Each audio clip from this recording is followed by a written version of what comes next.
court so far, and today was pretty good. We had to adopt our final written addresses, and the court was gracious enough to grant counsels 15 minutes to add-on breaks.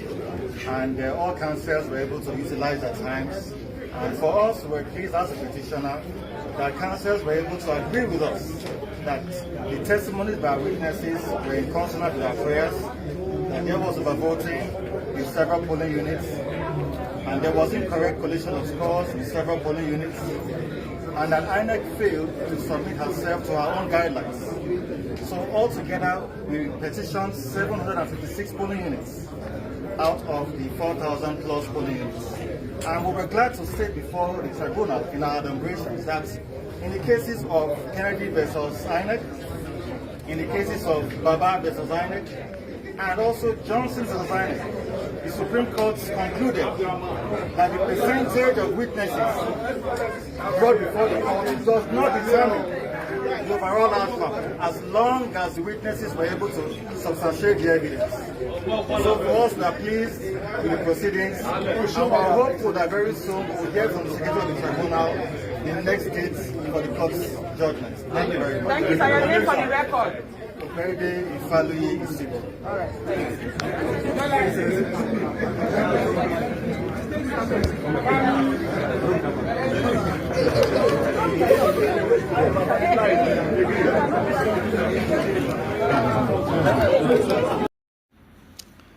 Hello everyone, and good evening to you. I've received a couple of calls from home, people trying to understand part of what happened in court today. You know, some are saying that they were told that motions were struck, the PDP's motion was struck, and you know, the APC is already going about jubilating that the court ruled in their favor. You know, so I'm making this video just to educate us on part of what happened in the court today concerning the motions that were struck. You see, there are petitioners and there are respondents, you know, in this matter. The petitioners being the PDP and Asue Ighodalo, the respondents being Inec, Okpebholo, and the APC. So when we made our written addresses, or when we received the written addresses of the respondents, we had a problem with the written address for the third respondent, that is the APC.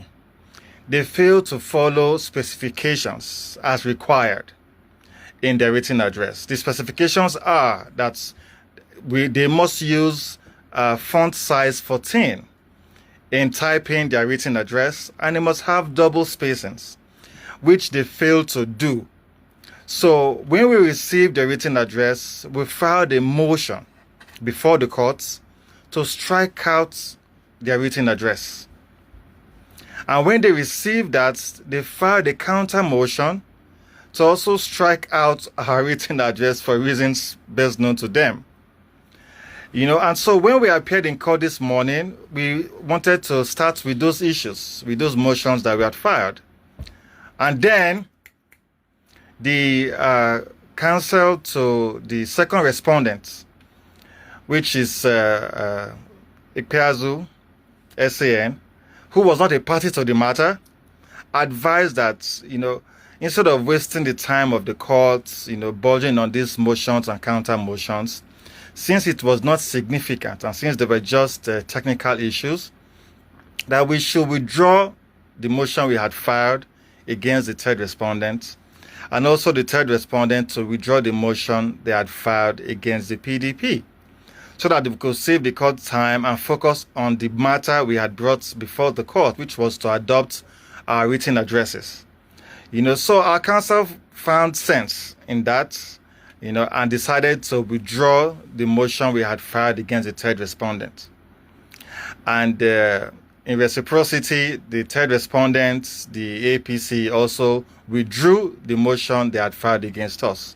So when motions like that have been withdrawn, what the court normally does is to strike out the motions. So when you hear that motions were struck out today in court, this is exactly what happened. It has absolutely nothing to do with the meat of the matter. It has nothing to do with the evidence before the courts or the overall judgment outcome. It was just, basically technical issues we were trying to pinpoint.